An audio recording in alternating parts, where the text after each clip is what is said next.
결코 잊지 말아야 할 역사가 있습니다. 나라를 팔아먹은 친일 매국노의 반민족 행위, 찢기고 밟히고 쓰러지고 창살 없는 감옥을 견뎌왔던 우리의 아픈 역사. 하지만 고통스러워도 기억해야 합니다.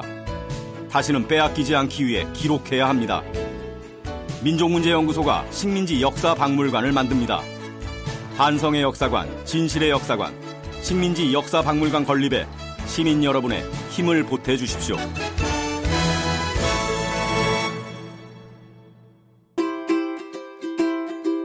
민족문제연구소의 역사 전문 팟캐스트 내일을 여는 역사 시즌2 역전다방, 역사를 전하는 수다방입니다. 반갑습니다, 여러분. 반갑습니다.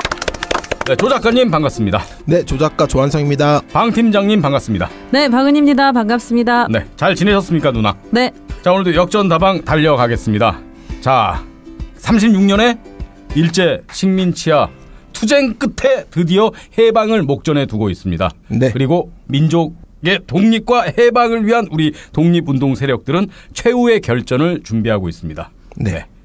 가장 좋은 방법은 직접 전쟁에 참전을 해서 우리의 힘으로 쟁취하는 그런 방식을 꿈꿨던 거죠, 다들. 그렇죠. 네. 네. 자, 그래서 각 세력들은 어떤 활동들을 했는지 살펴보겠습니다. 지난 시간에 이제 건국동맹 살펴봤고요. 네. 네. 어디부터 가볼까요? 이제 독립운동가들이 여러 곳에 있다는 걸 저희가 그 세 차례의 시간을 통해 가지고 확인을 했잖아요. 그렇죠. 이 사람들이 드디어 서로 연락을 하려고 시도하게 됩니다. 이제 서로 만나야 되겠죠? 네. 그 전에는 좀 어떻게 연대를 해야겠다 이런 생각이나 행동 같은 게 별로 없었습니까? 뭐 부분적으로 연대가 있었긴 하겠지만 이때에 이루어지는 연대는 승리를 눈앞에 앞두고 하는 연대이기 때문에요. 그렇죠. 아주 결정적인 연대가 필요한 거죠. 네, 승리가 눈앞에 있으니까 일단은 모두 결집해야 되겠다. 약간의 그렇죠. 차이를 약간 뒤로 미루고. 그렇죠. 그래서 이제 충칭의 임시정부, 그 다음에 예난의 독립동맹, 조선 독립동맹, 네, 이런 세력들이 서로 그 존재를 알고 있었거든요. 네. 사실 지역적으로 되게 가까워요. 네. 충칭하고 연안하고. 네, 충칭이 밑에 있고요. 조금 위로 올라가면 예난이 있어요. 네. 네. 그래도 중국이니까 조금 위여도 한 1000km 넘을 거 아니에요. 뭐 좀 멀긴 하겠죠. 여기 서울에서 부산 이 정도는 아니에요. 네. 중국 뭐 가보신 분들 다 아시겠지만 이정표 보면 1000km가 넘잖아요. 그렇죠. 네, 네, 뭐 하여튼 그 정도. 네. 하지만 자기들끼리 스스로 그 상대의 존재를 알고 있어요. 그렇기 때문에 연락하려고 무진의 애를 쓰는 거고요. 충칭이나 독립동맹 같은 경우에 국내에서의 세력하고도 연락을 해가지고 연결을 맺어야 된다고 생각을 했어요. 그렇죠. 그래서 그 중국에서도 싸워야 되겠지만 국내에서도 싸우는 게 되게 중요합니다. 그래서 동시다발적으로 국내외의 세력들이 함께 싸워야 되니까 그걸 생각해가지고 서로 연락을 하려고 했었죠. 국내 세력과 연락을 하기 위해서 노력했다면 일단 국내 세력은 건국동맹이 제일 먼저 떠오르는데요. 그렇죠. 네. 건국동맹. 그래서 독립동맹하고 건국동맹이 가장 먼저 연락을 하는데 성공을 합니다. 그래서 이게 1944년 6월달, 9월달 두 차례에 걸쳐가지고 이루어지는데 6월달에 처음으로 무정의 연락원들이 여운형을 찾아옵니다. 무정이라 그러면 이제 팔로군 그때 이제 총사령부 작전과장이었던 그 김무정. 그렇죠. 네. 김무정이 실질적으로 조선 독립동맹의 그 지도자가 되면서 이 사람이 이제 그 국내 세력하고 연결하기 위해서 연락원을 보낸 거죠. 근데 연락원을 보냈을 때 여운형이가 믿지를 못했어요. 왜냐하면 자기 주변에 워낙 유명한 사람이잖아요. 국내에서. 유명한 사람이다 보니까 곳곳에 그 밀정과 그 간첩들, 끈앞풀 이런 사람들이 앞잡이, 그런 사람들이 엄청 많아요. 자기 주변에. 그렇죠. 그렇기 때문에 이 사람이 무정이 보냈다 해가지고 왔는데 믿지를 못해요. 그런데 딱 문서를 꺼내서 뭐냐면 무정이 편지를 보내거든요. 그 편지를 보여주는 순간 알게 됩니다. 어떻게요? 무정의 글씨를 알아봐요. 필체를? 네. 이 사람이 무정하고 상해 임시정부 시절에 같이 활동했던 적이 있거든요. 여운형이. 이야. 그래서 그 필체를 알아보고 이 사람은 진짜 무정이 보낸 연락원이 맞구나. 그렇게 활동해서 이제 편지를 봤더니 굉장히 그 편지 안에 놀라운 얘기들이 많습니다. 그때 당시에 세계 정세 대한 얘기, 중국 공산당하고 독립동맹이 어떻게 지금 활동을 같이 해오고 발전해 왔는지 그런 얘기도 있었고, 네. 독립동맹이 국내에 어떻게 공작을 하려고 하는지, 그다음에 어떻게 만나고 어떻게 연락을 할 것인지 이런 방법들을 열심히 써가지고 무정이 편지를 보낸 거예요. 네. 아주 친했던 사이였나 봐요. 필체를 알아본다는 게 사실은 쉬운 게 아닌데 필체를 보고 무정의 필체가 맞구나라고 했던 건 상당히 그래서 친했던 사이다. 이렇게 친한지 안 친한지 잘 모르겠으나 저는 우리 조 작가님 필체를 모르거든요, 제가. 그렇죠. 네. 보통은 필체를 보고 알아보기 쉽지 않죠. 그러니까요. 네. 그래서 생각한 건 무정의 필체가 굉장히 독특하지 않았을까. 네. 네. 그리고 그 당시는 또 이제 뭐 인쇄하는 게 별로 없었으니까. 그러니까 다 웬만하면 다 손으로 쓰니까. 네. 네. 여운형이가 이제 해방 후에 이때 처음 그 독립동맹을 만났을 때 그 회고한 내용이 있어요. 그거 한번 같이 읽어볼까요? 네. 네. 1945년 4월 연안 독립동맹과 연락이 있었을 때 무정 장군으로부터 조선에는 무산계급 혁명 단계가 아니고 공산당의 명칭을 가지고 나갈 단계가 아니기로 조직을 조선 독립동맹이라 하고 진보적인 민주주의의 강령을 채택했으니 앞으로 입국하여서도 조선 건국동맹이라는 이념과 실천이 모든 점에서 완전히 합류된 것이라는 의사를 전해왔기로 관점과 실천이 미리 의논된 것처럼 일치한 데서 매우 유쾌했다. 굉장히 기분 좋았다는 거죠. 네, 저는 일단은 말이죠. 왜 옛날 사람들은 이렇게 글을 길게 썼는지 단문으로 짧게 써도 되는데 왜 이렇게 한 문장을 길게 쓰셨는지. 만연체. 네, 읽는 사람 숨 막히라고. 쉼표도 안 찍어주시고. 네. 어찌됐건 내용이 무정 장군이 연락이 왔는데 나와 의견이 완전히 일치돼서 기분이 매우 좋다. 이런 얘기잖아요. 그렇죠. 이념적으로도 비슷했고 그다음에 솔직히 얘기하면 이름도 비슷해요. 그러니까. 건국동맹과 독립동맹. 네. 나중에 헷갈리라고. 근데 어떤 그 정치적 입장도 좀 비슷한 것 같은데요. 무정은 공산주의자잖아요. 그렇죠. 근데 아직 조선은 공산주의를 전면에 내세울 단계가 아니기 때문에 명칭도 조선 독립동맹이라고 했다. 네. 뭐 여운형 선생의 생각까지는 우리가 알 수 없습니다만 어찌됐건 이 당시에 어떤 스탠스 같은 거는 좀 비슷했다. 네. 그래서 볼 수 있네요. 네. 그래서 그것 때문에도 더 기분이 좋았다. 지금 내가 나아가는 방향이 맞구나라는 걸 독립동맹을 통해서 확인할 수 있어서 너무 좋았다라고 이제 얘기하고 계신 거죠. 진정한 동지를 발견한 어떤 느낌이 아니었을까? 네.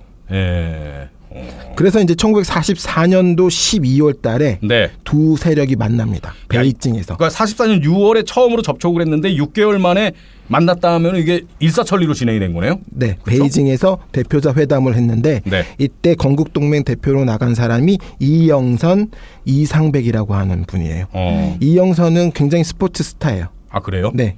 스포츠 하면 생각나시죠? 여운형이 스포츠광. 네네. 그래서 주변에 스포츠인들이 많았는데 그렇죠. 그 중에 한 명이 이영선인데 이 사람이 북경에서 그 주로 조선 독립동맹과 연결하는 연락선이 됩니다. 그래서 이 두 사람이 독립동맹을 처음 만나게 되는 건데 독립동맹에서 나온 공작원들이 있는데 공작원의 이름은 모릅니다. 아, 건국동맹 공작원만 지금 이름이 알려져 있고 독립동맹은 누군지 모르는군요. 네. 그래갖고 양측이 이제 드디어 만나서 그 국내 사정을 서로 전달을 하고 국내외 사정 서로 전달하고 완전히 연결해서 같이 활동하겠다. 그런 맥락을 맺게 되는 거고요. 그다음에 해방 직전까지 거의 매달 그 연락을 오고 갔다고 그래요. 네. 그리고 양 조직의 어떤 투쟁 방향이라던가 방략, 전술 이런 것들도 이제 같이 맞추게 되는 거고요. 이대로만 잘하면 좋은 결과가 있을 수 있어요. 그렇죠. 독립동맹과 건국동맹은 어찌됐건 진짜 일사천리로 연대가 진행이 되네요. 네. 임정이 또 있지 않습니까? 임정하고도 뭔가 이렇게 힘을 합쳐야 될 거 아닙니까? 네. 그래서 이제 건국동맹이랑 그럼 임정은 어떻게 됐느냐? 만났느냐 못 만났느냐? 만나지 못했습니다. 왜요? 그 임시정부가 그 두세 차례에 걸쳐서 국내에 세력을 파견을 했대요. 공작원들을 파견했는데 애매모호한 사람들만 만나고 돌아간 거예요. 그러니까 뭐냐면 건국동맹이란 존재 자체를 몰랐기 때문에 비밀결사잖아요. 아, 임시정부에서 건국동맹의 존재 자체를 몰랐군요. 네, 모르고 이제 끝까지 몰랐던 거죠. 그래서 만나지 못하고 그냥 돌아가는 상황. 그렇게 된 거죠. 그러면 독립동맹은 건국동맹의 존재를 알고 그러면 접선을 해온 걸까요? 건국 동맹 같은 경우에도 사람을 보내거든요. 임정에. 네. 네, 임정에 보내는데 그 북경에서 이제 그 북경에 그때 당시에 임시정부가 그 상시적으로 파견한 그 공작원이 있었대요. 네. 그리고 그 사람을 접촉하려고 건국동맹이 보냈었는데 만나지 못했다 그래요. 네. 그래서 이제 건국동맹도 만나지 못했다. 아, 안타깝네요. 네. 네. 근데 비밀 결사니까 임정 입장에서는 좀 존재를 알기가 힘들었겠죠. 네. 그렇죠? 네. 그럼 임정과 독립동맹은 어떻게 좀 연결이 잘 됐습니까? 임정하고 독립동맹은 아까 멀다고 했지만 예. 가까운 사이잖아요. 중국에 있으니까. 중친과 연안. 네네. 예. 그러니까 서로 존재를 알았고 그래서 이제 중요하게 만나려고 했었겠죠. 그래서 임시정부가 독립동맹하고 적극적으로 이제 연결을 하려고 몇 차례 서신 교환을 통해 가지고 연락하는 데 성공을 했고, 그다음에 1945년 4월 달에 네. 장건상이라고 하는 걸출한 독립운동가를 예난에다가 파견을 합니다. 임시정부에서요? 네네. 그래갖고 합작을 추진을 하게 되는 거고요. 이 얘기 이제 구체적인 얘기는 좀 이따가 더 이어서 얘기하도록 하겠습니다. 네. 임시정부와 조선 독립동맹 네. 그리고 조선 건국동맹.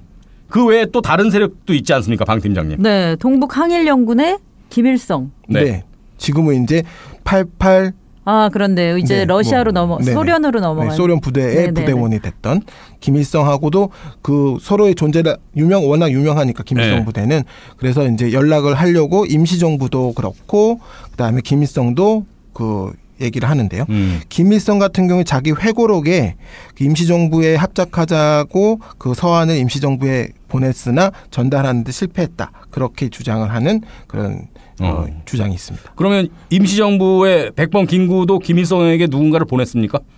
임시정부의 김구도 공작원을 파견을 했어요. 김일성에게? 네. 김일성하고 연결을 하려고. 네. 김일성이 사실은 좀 껄끄러운 존재이긴 해요. 소련에 있는 그렇죠. 공산주의자이기 때문에 껄끄럽고 신경 쓰이는 존재. 김구 선생은 반공주의자고 그러니까. 네. 네. 그렇지만 이 사람은 그만두면 그냥 무시할 수는 없는 거죠. 그러니까 연결해서 그 연락을 해서 연결고리를 만들어 놔야 된다. 그래서 이제 공작원을 파견하는데 이 공작원이 베이징 인근까지 올라가서 만주 뭐 이렇게 가고 있는 찰나에 네. 해방이 됩니다. 그래서 만나지 못해요. 네. 갑자기 해방이 왔다. 네. 이게 또 중요한 얘기가 될 수 있겠네요. 네. 공장에 가고 있다가 갑자기 해방을 맞은 거 아닙니까? 네. 자, 이렇게 어찌됐건 여러 세력들이 연대를 도모하고 있습니다. 네. 그렇다면 이제 최후의 결전을 이제 준비하는 거잖아요. 그렇죠. 그 최후의 결전은 이제 구체적으로 어떻게 하려고 했던 거예요? 그러니까 한민족이 자기의 힘으로 우리 민족의 힘으로 네. 일제를 쫓아내는 거. 네. 요게 이제 가장 이상적인 형태인 거죠. 그렇죠. 네. 네. 하지만 이게 안 되면 네. 최소한 연합국하고 힘을 합쳐서 그 같이 연합작전을 통해서 국내 진공작전을 해야 된다. 뭐 이런 생각을 했던 거고요. 현실적으로는 뭐 지금 이제 후자가 네. 가능한 얘기가 아닌가 뭐 네. 그런 생각이 드네요. 네. 그리고 이제 여운형 선생 같은 경우에는 결정적인 시기가 오면은 해외에 그런 어떤 상비적인 유격대를 만들어 놨다가 네. 그 유격대가 국내 진공을 하고 그다음에 국내에 비정규적인 그런 그 노동자나 네, 노농군이라고 불렀어요. 노농군을 준비하고 있다가 국내에서 봉기를 하고 그래서 진공작전과 국내 봉기 그걸 통해서 이 조선을 완전히 뒤집어 버리겠다 그렇게 생각을 했던 거죠. 그래서 동시다발적인 무장봉기 이런 걸 해보겠다.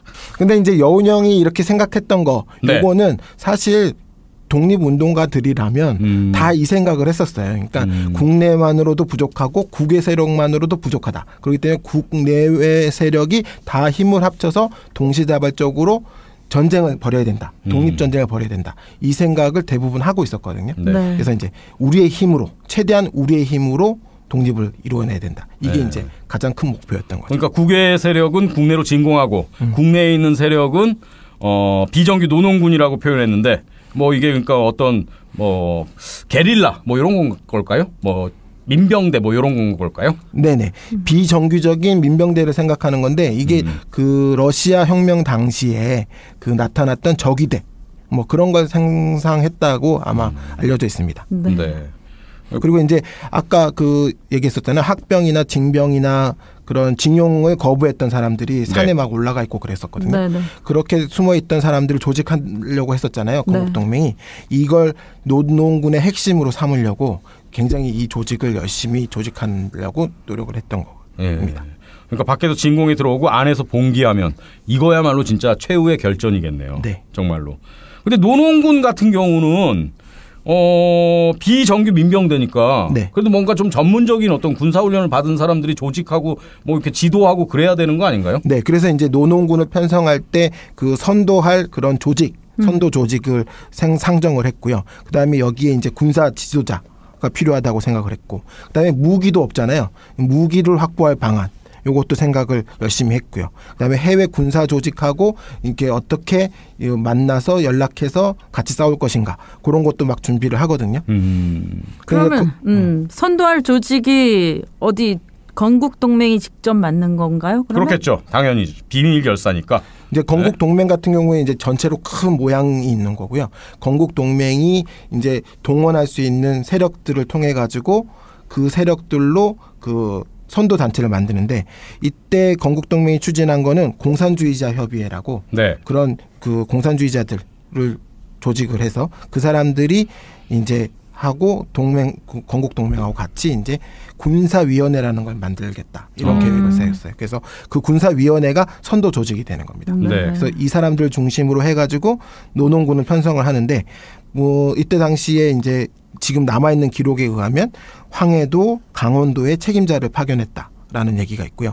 대구, 부산, 목포, 평양 등에서 조직 활동을 했다라고 알려져 있습니다. 야, 엄청나네요. 네.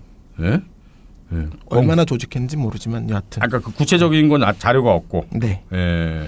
국내에 진공할 부대도 뭐 있어야 될 거 아닙니까? 그렇죠. 해외에도 이제 분명히 부대가 있어야 되는데 네. 중요한 거는 예난이나 그 충칭에 있는 네. 군들이 있잖아요. 군대들이 너무 멀어요. 그렇죠. 네. 그렇기 때문에 만주에 군대가 있어야 됩니다. 그래서 만주에 새로운 그 군대를 만들려고 조선 독립군이라는 걸 편성하겠다라는 계획을 세워요. 이거 뭐 구체적 자료 같은 게 있습니까? 조선 독립군 뭐 편제라든가 증언이라든가 이런 정도, 이 정도예요. 딱 지금 제가 말하고 있는 거. 그렇군요. 네. 그러니까 이제 임정에는 한국 광복군이 있고, 그리고 조선 독립동맹에는 조선 의용군. 그렇죠. 아, 근데 거기 너무 머니까 네. 새로운 군대를 만들어서 만주에서 하려고 했는데, 네. 아, 그 구체적인 자료는 지금 네. 없는. 그래서 이제 조선 의용군하고 협조 관계니까, 네. 그죠? 근데 그 도움을 받아가지고 아마 만들겠죠. 네. 그래서 이제 만주 쪽에 가까운 지역에 그 부대를 만들려고 했던 거죠. 야, 이게 지금 얘기만 들어도 좀 가슴이 벅찬 느낌이 들지 않습니까? 이렇게 진짜 실현이 됐으면 네. 정말 해방을 우리의 힘으로 이렇게 맞이할 수 있는 어떤 근거, 얘기할 수 있는. 근데 전 얘기만 들었을 때 이렇게 확 올라오는 어떤 벅찬 게 있습니다. 네. 네, 감동이. 저도 네. 이 부분을 역사로 쓸 때 굉장히 기분 좋게 막. 그러니까요. 네. 책에서도 어쩐지 글씨가 약간 흔들렸더라고요. 네, 가슴이 벅차갖고 우리 조 작가님이. 네? 그러면은 군사 지도자도 있어야 되는데. 네. 누구를 생각하고 있었죠? 여운형 선생은? 여운형 선생하고 연결된 유명한 군사 지도자가 한 명 있습니다. 누굽니까? 박승환이라고요. 박승환. 네. 만주군 항공장교 출신이에요. 만주군요? 네, 만주군. 만주군. 만주국에 있는 부대. 그러니까 만주군. 그 괴뢰국의 네. 예. 박정희도 만주군이었잖아요. 그렇죠. 그 중에 이제 뜻밖인데요, 좀? 네, 박승환이라는 분이 네. 아주 일찌감치 여운형하고 좀 연결이 돼가지고 네, 그렇게 여운형의 활동에 적극적으로 도움을 줬던 그런 거여서, 이 박승환이라고 하는 사람을 중심으로 해서 만주군에서 뭐냐면 좀 이렇게 그 독립운동을 할 수 있는 사람들을 좀 이렇게 확보하려고 애를 썼던 것 같아요. 그리고 이제 해외 독립운동 세력하고 그 연결이 돼 있는 조직이 있었죠. 그 독립동맹하고 직접 이 박승환이 찾아가가지고 그 회의도 같이 합니다. 그러니까 만주군 출신인데 자기가 광복군이었다고 그 거짓말하고 있는 일부 세력들이 있잖아요. 맞아요. 네, 그런 사람들이 다카키 마사오. 네? 비밀 광복군이었다. 네, 그게 요거 얘기하는 거 아닙니까? 그러니까 박정희 같은 경우가 대표적인 예가 될 수 있을 것 그렇죠. 같은데, 네. 근데 이제 실제 그렇게 이제 위장하는 사람들 말고 이 사람은 실제로 이제 독립동맹하고 구체적인 전술을 논의했고 이랬다는 게 이제 다 구체적 활동이 보이는 거죠. 보이는 네. 거죠. 그러면 네. 무기도 있어야 되잖아요. 네, 무기는요. 네. 그 손기정 선수가 등장을 합니다. 무기 확보에. 드디어. 마라톤으로 막 옮깁니까? 우리 송기정 선생님이 무기를 다 뛰어서? 네? 연락책입니다. 연락책. 네, 여운형 선생이 그 경기도 그때 당시는 경기도 주안. 그러니까 지금으로 말하면 인천이에요. 인천 주안. 네네네. 네. 주안에 있는 그 조병창이 있었어요. 네, 그 조병창에서 무기를 확보하려고 그 조병창에서 근무하는 조선인 그 군인들을 이제 꼬시려고 했던 거죠. 조병창 관리하는 군인들과 접촉을 했군요. 네. 조병창에 있는 무기를 확보하기 위해서. 네네. 거기서 송기정 옹께서 어떤 역할을 하셨습니까? 그 한국인 중자로 있었던 최병덕이라는 사람을 만납니다. 연락원으로 활동했군요. 네. 그러니까 몽양 선생의 연락원으로 송기정 옹이. 네. 아니 그 마라톤이 애초에 시작할 때 전쟁 때 이 마라톤 뛰는 사람들이 그 연락 뭐 이런 걸 전달하는 이런 거에서 시작된 거 아니었나요? 마라톤이요? 마라톤이랑 경기가요? 네. 그거는 유래가 이제 여러 가지가 있는데 이란은 마라톤 안 하는 거 알죠? 출전을 안 해요. 이게 그 페르시아 전쟁 때 생겨갖고 페르시아가 진 걸 이제 그리스 애들이 이제 42.19km 마라톤 평원 뛰어갖고 승전볼 정하고 죽었다. 이런 게 가장 유력한 얘기잖아요. 그래갖고 그 당시 페르시아 이제 후예인 이란은 지들의 패전이잖아요, 걔네는. 그래서 이란은 마라톤에 출전하지 않아요, 올림픽에. 그러니까 그 얘기가 그걸 전하는. 그렇죠. 연락하기 위해서 갔다. 뭐 그런 얘기가 될 수 있는 거죠. 야, 저번에도 얘기했지만 진짜 우리 송기정 선생님은 정말 훌륭한 스포츠인이고 진짜 앞으로도 진짜 대한민국 어떤 스포츠인들의 귀감이 될 만한 그런 분이 아닌가 싶어요. 네. 그 송기정 선생이 그 최병덕을 한 두세 차례 만났대요. 두세 차례 만났는데 그 두 가지 설이 있어요, 이거는. 이게 워낙 해방 직전에 벌어진 일이라 명확하게 밝혀져 있지 않아서 이렇게 설들이 나뉘는데요. 최병덕이 여운형의 그런 접촉을 그 송기정을 통해서 뭐냐면 무기를 확보해 달라고 하는 그런 연락을 받았을 때 완전히 거부했다라고 하는 얘기가 있고요. 송기정 선생은 거부했다라고 증언을 하신 분이에요. 그러면 송기정 선생이 연락원이었으니까 송기정 선생 말씀이 좀 신빙성이 있겠네요. 근데 이제 해방 직전에 어떤 분의 증언에 의하면 최병덕이 스스로 여운형을 찾아왔다는 얘기가 있대요. 이건 해방된 다음에 그 면피하려고 이렇게 얘기한 거 아닐까요? 누군가 만들어낸 걸 수도 있지만, 측근이? 네네. 정확한 상황은 모르죠. 아니면 처음엔 거부했는데 그 다음에 생각해 보니, 네, 근데 뭐 이렇게. 최병덕이라는 사람의 그 해방 후의 행적을 살펴봤을 때 이 사람이 그렇게 적극적이었을까라고 좀 의심스러운 부분도 좀 있고. 그래요. 해방 직전에 뭔가 그 일제가 망할 것 같으니까. 뭔가 이렇게 마음이 변심했을 수도 있고, 네, 그렇죠. 그거는 뭐 여러 가지 가능성. 송기정 옹의 말씀이 신뢰가 갑니다, 저는. 네. 그 다음에 이제 여운형 선생이 최병덕 말고도 그 조병창에다가 심어놓은 조선인들이 여럿 있었다라고 하는 증언도 있대요. 그랬을 수도 있죠. 뭐 한 사람만 믿고 있을 수는 없으니까. 네. 그래서 이제 그 조병창을 통해서 무기를 확보하려고 구체적으로 이제 시도를 하고 있었다. 그런 걸 확인할 수 있고요. 그럼 이렇게 준비를 해서 최후의 결전은 그러면 언제로 시기를 잡고 있는 겁니까? 그렇습니다. 갑자기 도산 안창호 선생이 또 떠오르네요. 전쟁 준비론이 이렇게 확 있지 않았습니까? 기한을 정하지 않았던. 딱 날짜가 없으니까 D-Day가 없으니까. 너무 막연했었는데. 그렇지 않습니까? 그렇다면 이 최후의 결전 시기는 언제쯤으로 이렇게 상정을 하고 있었던 건가요? 일단 1945년 3월 달에 미국이 그 대규모 도쿄를 두 번째로 대규모로 이번에는 지난번에 처음 한 거는 소규모로 한 거고요. 여운형 선생님이 본 거는 16대 보내가지고 한 거란 말이죠. 근데 이번에는 완전 대규모로 도쿄 공습을 합니다. 이 공습을 하는 거는 지금 승승장구하고 있는 상황을 결정적으로 이제 뒤집는 상황이 되는 거거든요. 그래서 이제 요 사건이 있다는 것 자체는 곧바로 그 뒤에 일본 본토로 상륙하겠다라고 하는 상륙 작전을 예고하는 거나 마찬가지예요. 네. 그래서 일본 본토 상륙전이 이제 예상이 됐었고요. 네. 그런 상황에서 일본군도 뭐 일본 본토 조선까지 해가지고 다 그 상륙을 했을 때 미국이 상륙했을 때 그 방어전을 어떻게 펼칠 것인가를 굉장히 구체적으로 준비하는 모습이 보이거든요. 그래서 제주도에 가보시면은 막 그렇죠. 맞아요. 비행기 벙커라고 해야 되나? 경납고 그런 것들 막 뚫려 있잖아요. 그게 그때 한 거란 말이죠. 네. 그래서 그런 준비들을 막 하고 있었고, 그러니까 누구나 예상할 수 있었어요. 네. 일본에 이제 미국이 하는 그 상륙 작전이 분명히 시작될 거고, 그리고 그게 시작이 되면 한 1년 동안은 전쟁이 계속될 거라고 이제 예측을 했던 거죠. 그래서 이게 이제 여운형 선생이나 김구 선생이나 다 이런 걸 예측을 하고 결전은 그 시기에, 그렇죠. 네, 그 1년의 마지막 그 상륙 작전이 시작되는 그 시점에 결전을 하겠다. 그렇죠. 미국이 일본 본토에 상륙할 때 우리도 국내 진공 작전을 해야죠. 그렇죠. 그걸 한 1년 후쯤으로 예상을 하고 있었던 거군요. 네. 근데 예상치 않은 이제 변수가 등장하잖아요. 네. 그렇죠. 네. 이때 그러면서 여운형 또 안재홍 선생이 다 이제 민족 대회를 개최하자고 주장도 했었다는 얘기가 있고.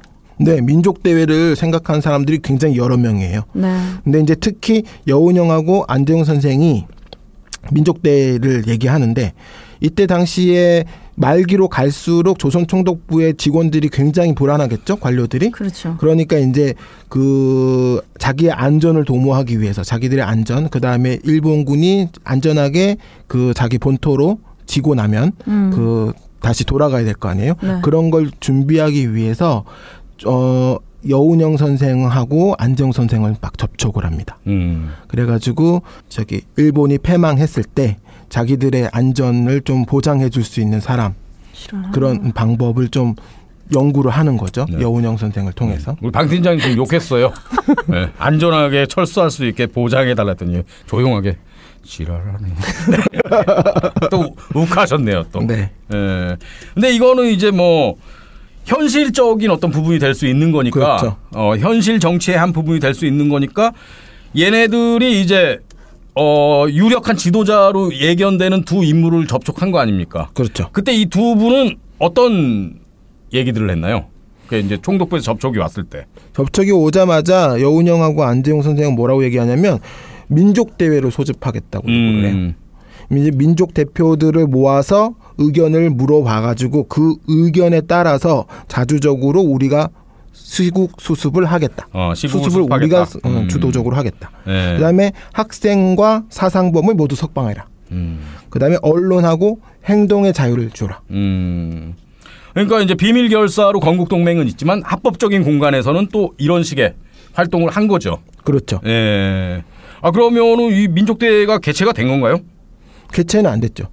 조선총독부가 이 얘기를 하니까 식겁을 해요. 그래가지고는 이거는 자기네가 좀 이제 그 안전해 보려고 조금 그 편의를 도모해보겠다고 여운형을 접촉을 한 건데, 네. 여운형이 너무 큰 욕을 해버린 거죠. 더 세게 나오니까. 네. 네. 그러니까 이제 뭐냐면 그거는 우리가 불가능하고 그래서 이제 결국에는 이제 민족대회는 되지 않는데, 네. 중요한 거는 특히 이제 안재홍 선생 같은 경우에는 어떻게 생각을 한 거냐면 민족대회를 통해 가지고 이렇게 합법적인 정치 투쟁을 해야만 그 뭐냐면 일제 패망기에 그 위험한 일이 없다라고 생각하신 거예요. 왜냐하면 패망을 할 순간 얘네들이 사상범들을 다 모아놓고 있었단 말이죠. 그렇죠. 제일 먼저 그 조선에서 전쟁이 벌어지면 일본이 할 일 학살이죠. 네. 학살이 대규모로 벌어지는데 제일 중요한 거는 그 사상범부터 먼저 죽이게 되는 그렇죠. 거죠. 정치범부터 먼저 죽이겠죠. 네. 그렇기 때문에 그걸 막으려면 일본하고의 고리,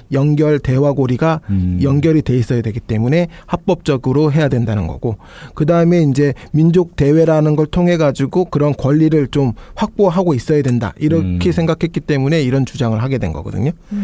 그런데 이제 일본은 자기네는 이제 자기 조선 총독부 입장에서는 뭐 거의 불가능한 얘기니까 자기네가 이제 다 거부하게 되는 거죠. 네. 송진우는 어떤 입장이었습니까?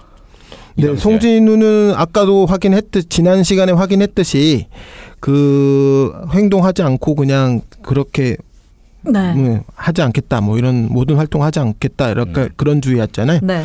그런데 막바지에 이르러서 해방 한 2, 3일 전에 여운형이가 그 접촉을 하러 나섭니다. 그러니까 동아일보 세력이라는 게 무시할 수 없는 민족주의 세력이기 때문에 예, 마지막 그 8월 12일 날 그 대표를 보내는데 정백이라고 하는 사람을 보내가지고 그 송진우 측 대리인인 김준현, 옛날 공산주의자죠. 네. 네, 변절했던 네. 그 김준현과 만나서 수차례 협상을 하는데요. 협상을 할 때 이제 패망 후에 어떻게 할 것인지, 시국 수습을, 그 다음에 민족대회 소집을 어떻게 할 것인지, 뭐 그런 논의를 하면서 그 건국동맹에 같이 함께 하자라고 하는 그런 권유를 하게 되는데 송진우가 거부를 하죠. 네. 전쟁 말기에 이 일제의 광풍이 몰아칠 때에 시국의 어떤 운동도 불가능하다라고 얘기를 했고요. 그다음에 일제 당국과 이 시기에 만나는 것 자체가 위험한 활동이다. 세간에는 친일로 비칠 수 있고, 그다음에 일제의 함정에 빠져서 정말 친일을 하게 될 수도 있다. 그러므로 나는 아무런 활동도 하지 않겠다. 저는 진짜 그냥 보신주의라고 봅니다. 네. 네, 굉장히 안타깝죠. 이 송진우라고 하는 사람이 해방 후에 동아일보 중심 세력으로서 한민당의 실질적인 지도자가 되는 거거든요. 이런 사람이 사실 나서서 같이 활동을 해주면, 그렇죠. 건국준비위원회, 해방 후에 만들어진 건국준비위원회가 굉장히 힘을 더 발휘할 수 있는데 이거를 하지 않겠다고 했으니까 굉장히 안타까운 상황이죠. 그렇습니다. 어찌됐건 이 민족대회 불발됐습니다만 민족대회 소집운동은 건국동맹의 어떤 양면 전술이다. 뭐 이렇게 볼 수도 있겠네요. 네, 그 안으로는 최후의 결전을 계속 준비하고 있었잖아요. 그러니까요. 그렇지만 이제 밖으로는 그 민족대회 소집운동 같은 걸 하면서 합법적인 공간도 계속 열어놓으려고 하는 그런 이중의 노선이었다고 생각할 수 있습니다. 네, 자꾸 그 민족대회 얘기를 하니까 저도 대학 시절에 자주 참여했던 범민족대회 생각이 나네요. 네, 미안합니다. 네. 그런데 그 민족대회가 그 건국동맹만 주장을 한 게 아니고요. 독립동맹, 그다음에 임시정부에서도 민족대회를 하려고 했었어요. 네. 그 중에 이제 제일 먼저 준비된 게 조선독립동맹이 그 조선민족대회라고 하는 대회를 열려고 했는데 8월 29일 날 1945년 8월 29일이에요. 8월 29일 날 조선독립동맹 3차 대회를 겸해가지고 조선민족대회를 개최하려고 했었죠. 이것도 역시 불발됐겠네요. 그렇죠. 네. 8월 15일에 해방이 되니까. 네. 근데 이제 이때 그 조선민족대회라는 거 해가지고 항일 독립운동 세력들을 모두 결집을 하겠다. 이런 목표를 갖고 있는 거예요. 그리고 최후의 결전의 방침을 만들겠다. 그리고 이제 신국가를 어떻게 세울 것인지를 결정하겠다. 이런 얘기를 하려고 했고요. 그다음에 독립동맹이 이걸 하기 위해서 강령도 새롭게 만들어요. 그래서 강령을 낮춰서 우익들도 충분히 참가할 수 있는 강령을 만들어요. 그래가지고 좌우 합작의 어떤 그 모든 세력들, 독립운동 세력들을 하나로 묶을 수 있도록 그런 준비 조직을 하는 거고요. 그럼 건국동맹의 민족대회는 그 날짜가 정해지진 않았었던 거고 준비를 계속 하고 있었지만 며칠에 하자 민족대회를. 그러니까 건국동맹 같은 경우에는 일제에 이제 그 협상을 해가지고 민족대회를 얘기한 거고요. 네. 그다음에 이제 송진우하고 얘기하면서는 이제 그 해방 후에도 그런 조선민족대회가 필요할 거라고 이제 생각하면서 이제 그렇게 얘기를 한 거죠. 시간을 그러니까 좀 길게 잡고 준비를 하자 이런 거였고. 네네. 조선독립동맹 같은 경우에는 아예 날짜를 8월 29일로 정하고 이렇게 준비를 했는데 중요한 건 이제 해방이 8월 15일이 됐다는 거죠. 네네. 네. 일단은 뭐 구상 이런 건 참 좋습니다. 어찌됐건 민족의 모든 세력이 모여서 머리를 맞대고 민족의 미래에 대해서 계획하고 논의를 해보자. 이건 참 좋은 거죠. 네. 충칭 임정의 구상은 어떤 게 있었습니까? 충칭 임정도 그 용어는 좀 틀린데 민족 대회를 구상을 했어요. 그래서 독립운동자 대표 대회를 열겠다. 독립운동자 대표 대회. 네. 그래서 이제 그 독립운동자 대표 대회를 열 거라고 결정을 하고 장건상을 아까 보냈다고 했잖아요. 그 독립동맹에다가 보내서 장건상이 직접 독립동맹의 주석인 김두봉을 만납니다. 그래서 김두봉하고 협상을 해가지고 얘기를 했더니 김두봉이 완전 환영을 해요.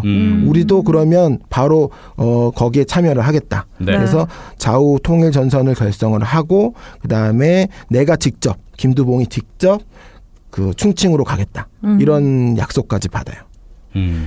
그리고 이제 장건상은 8월 29일 날 그 조선민족대회를 개최한다고 했었잖아요. 독립동맹이. 그렇죠. 그래서 거기에 참여를 하고 그러고 난 다음에 김두봉하고 이제 같이 돌아갈 생각을 했던 거예요. 충칭으로? 네, 충칭으로. 그래서 이제 일단 조선 독립동맹의 민족대회를 참가를 할 생각이었는데 해방이 돼버렸죠.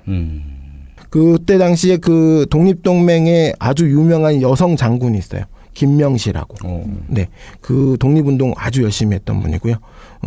여성 장군인데 이분이 나중에 증언을 했는데 임시정부에 대한 협조를 다 그 독립동맹에서 결의할 예정이었다고.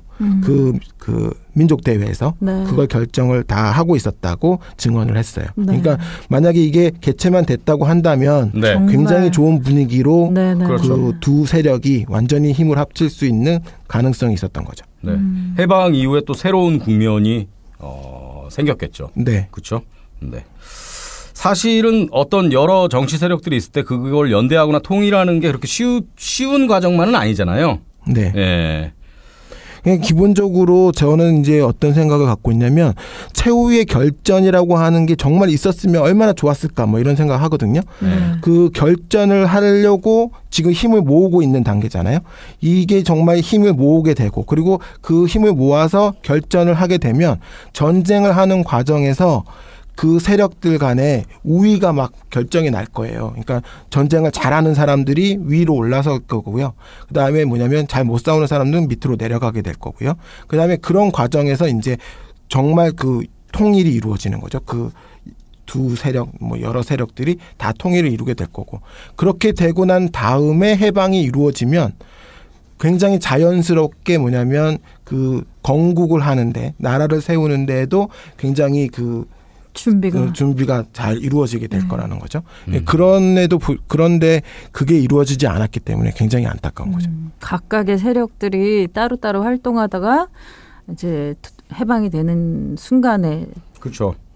따로따로 활동하다가 이렇게 강력한 연대를 좀 준비하고 있었는데 갑자기 이제 히로시마 나가사키에 그렇죠. 핵폭탄이 떨어지면서 8월 15일에 해방이 되고 최후의 결전은 성사되지 못한 거죠. 그렇죠. 네. 해방 이후에도 계속되는 이제 어떤 갈등의 그 단초가 되지 않았나 생각이 되면서. 네. 그 이때 당시에 그 장건상의 회고가 남아 있어요. 마침내 그 악독한 일제가 패망하고 민족이 독립을 얻었다고 생각하니 나도 모르게 눈물이 흐릅디다. 이때 내 나이가 62.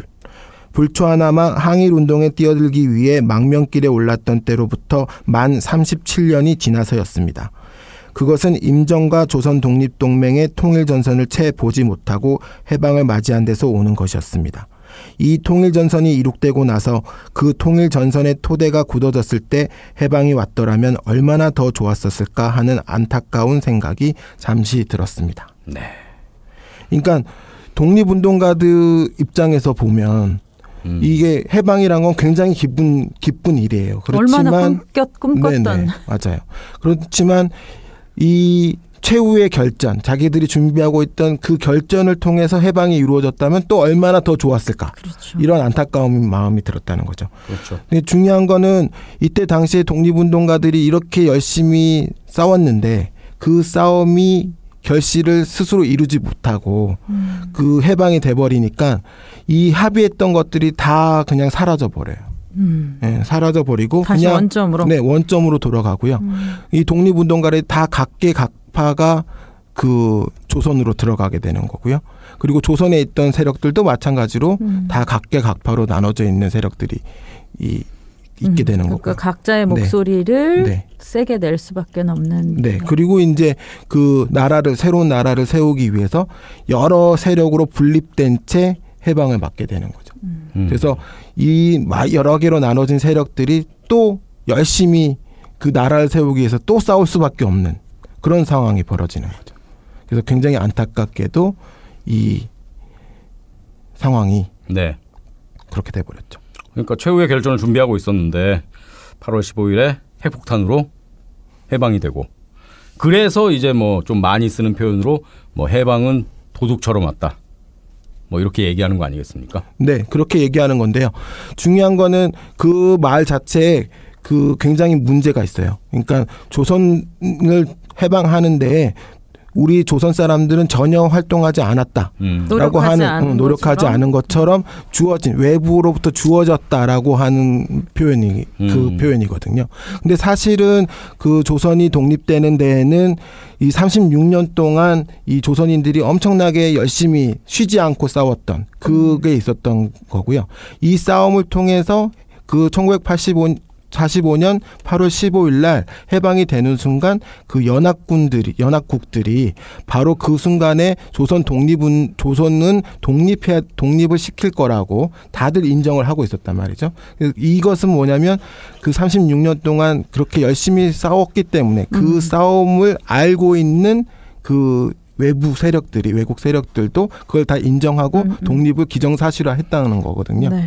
그러니까 그런 점에서 굉장히 우리 조선의 독립은 우리 그 독립운동을 통해서 이루어졌다라고 생각하는 게 맞고요. 예, 그건 물론 맞는 말이지만 우리 최후의 결전이 진짜 이렇게 잘 이루어졌으면 또 어땠을까 하는 그런 어떤 안타까운 마음이 담겨 있는 거죠. 네. 그래서 이제 온전히 우리의 힘만으로 독립이 됐으면 얼마나 좋았을까. 그렇죠. 그렇지만 그렇게 되지 않음으로써 우리가 독립은 했는데 완전한 독립이 되지 않아서 이게 두 개의 나라로 쪼개지게 되는 거죠. 이건 굉장히 안타까운 상황이 되는 거죠. 그렇습니다. 네. 자, 우리가 이 조한성 작가의 명저 한국의 레지스탕스를 교과서 삼아서 이 팟캐스트를 역전다방을 함께 진행하지 않았습니까? 네. 오늘이 마지막 방송이었습니다. 네. 자, 우리가 이제 독립운동의 비밀 결사들을 이렇게 쫙 공부를 하면서 이제 해방이 된 얘기까지 했습니다. 자, 그렇다면 우리에게 남겨진 과제는 무엇인가? 요거는 좀 한번 짚어볼 필요가 있지 않을까요? 자, 비밀 결사를 비롯한 많은 독립운동가들이 정말 자신의 청춘과 생명을 다 바쳐서 해방된 조국을 맞았습니다. 그리고 지금 이제 분단이 돼 있고 뭐 남북 정상회담도 하고 북미 정상회담도 하고 있지만 또 지금을 사는 우리에게 남겨진 시민으로서의 과제, 이런 것도 있지 않겠습니까? 네. 방 팀장님, 어떤 게 있을까요? 저는 뭐 민족문제연구소의 소속이라서가 아니라 어쨌거나 이 사회에 아직도 제대로 평가받고 있지 못하는 독립운동가분들을 제대로 이제 평가를 해드려야 되고, 그리고 우리가 빨리 진작에 이제 해결했어야 될 친일파의 문제도 빨리 해결해야지 이게 제대로 된 독립국가로서의 그 명예를 바로 세우는 길이 아닌가, 이런 생각을 해봅니다. 아, 그렇군요. 네, 저는 그렇습니다. 저는 이제 쫙 우리 팟캐스트를 하면서 일단은 내가 참 무식하게 살아왔구나. 내가 너무 아는 게 없구나. 그러면서 공부가 일단 많이 됐고 좀 부끄러웠습니다. 그리고 이게 오늘 마지막 방송을 하면서 들은 생각은 아까도 말씀드렸지만 모든 독립운동가들이 뭐 분단은 상상조차 못했을 거 아니에요. 근데 그 분단 상태가 45년에 해방된 이후 지금까지 계속되는 거 아니겠습니까? 네, 그러니까 이제 우리는 대한민국을 사는 2018년에 우리는 평화를 위한 그리고 통일을 위한 그 거대한 흐름에 조금이라도 내가 보탬이 되겠다는 그런 마음으로 하루하루를 살아야 되지 않을까라는 매우 훌륭한 생각을 오랜만에 하게 됩니다. 그동안 방송하면서 MC노가 이제 스스로를 자꾸 비하하고 막 이러면서 재미를 주려고 했는데 사실은 이분이 우리보다도 훨씬 더 지적으로 지적이죠, 제가. 늘 뭐 인텔리한 모습과 최초의 비밀 결사 신민의 네. 최초의 좌우 합작 신간에. 네. 이거 많이 헷갈리거든요. 이런 거 딱딱 짚어줘야 됩니다. 언제나 평화 통일을 꿈꾸는 어떤 그렇습니다. 그런 분인 것을 알고 있습니다. 우리 조 작가님이 네, 정리해 주시죠. 우리에게 남겨진 과제. 네, 책을 쓰면서 진짜 이제 책 맨 마지막에 뭐 에필로그 같은 것도 있고 그렇잖아요. 네, 오늘의 에필로그 좀 쫙 한마디 해주시죠. 멋지게. 네. 네, 저는 그 식민지 시대 그 독립운동의 역사를 공부하면서 되게 그 안타까움이 많고 그다음에 이제 최후의 결전을 얘기하면서는 굉장히 희망차기도 하고 막 그렇게 하면서 책을 썼었거든요. 근데 보면 그 역사를 추동하는 힘에는 이런 외부에서 오는 힘도 있고 그다음 내부에서의 힘도 있고 그게 이제 서로 잘 결합이 돼서 서로 영향을 주고받으면서 그게 이제 역사를 앞으로 나가게 하는 그런 힘이 된다고 생각을 하는데 해방을 맞은 그 시점에 우리 민족은 내부의 힘을 하나로 모으지 못해서 그 외부의 힘에 막 휘둘리는 그런 모습을 보이는 것 같아요. 그래서 우리가 이제 그 앞으로의 역사에서도 가장 중요한 것은 민족 내부의 힘이 아닌가. 그 민족이 먼저 그 하나로 힘을 합쳐서 외부의 영향을 주고받으면서 역사를 긍정적으로 앞으로 이끌어 나가야 되지 않을까 그런 생각을 해봤습니다. 네. 그래서 우리 연구소의 회보도 제목이 민족사랑 아니겠습니까?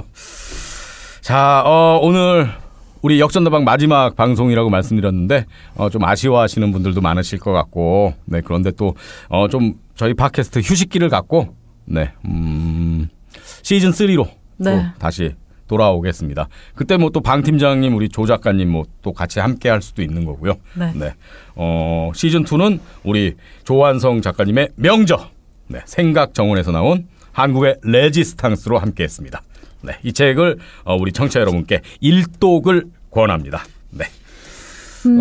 역사를 전하는 수다방이라는 이름으로 이제 시즌 2 역전다방을 시작을 했는데 방 팀장님이 정한 거 아니에요, 이름? 네. 근데 이제 생각했던 것보다 제대로 수다를 또 못 던 것도 같고 자꾸 이제 수다방이 아니라 강의방이 된 것도 같고 그래서 뭐 애초에 말씀드린 거에 좀 청취자분들의 기대에 못 미치기도 했겠지만 아무튼 요것이 어떤 이제 연습하는 과정이고 또 우리가 뭐 이렇게 하면서 조금씩 시즌 1, 시즌 2, 시즌 3를 거듭하면서 좀 더 나은 모습으로 여러분들을 다시 찾아뵐 수 있지 않을까 하는 그런 생각을 하면서 인사드리겠습니다. 그렇습니다.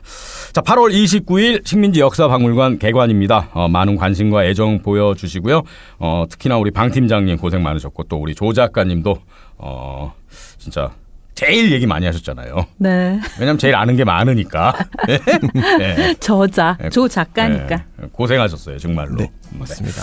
자, 약간의 휴식기를 갖고 민족문제연구소의 역사 전문 팟캐스트 내일을 여는 역사 시즌 3로 다시 돌아오겠습니다. 네, 그동안 역전다방 사랑해주신 우리 청취자 여러분께 정말 큰절 올리면서 감사드리겠습니다. 네, 여러분 고맙습니다. 고맙습니다.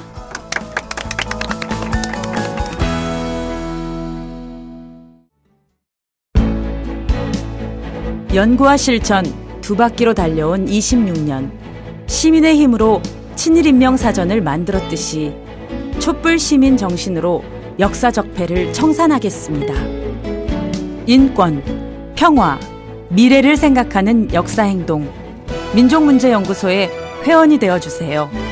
작은 힘이 모여 역사를 움직입니다.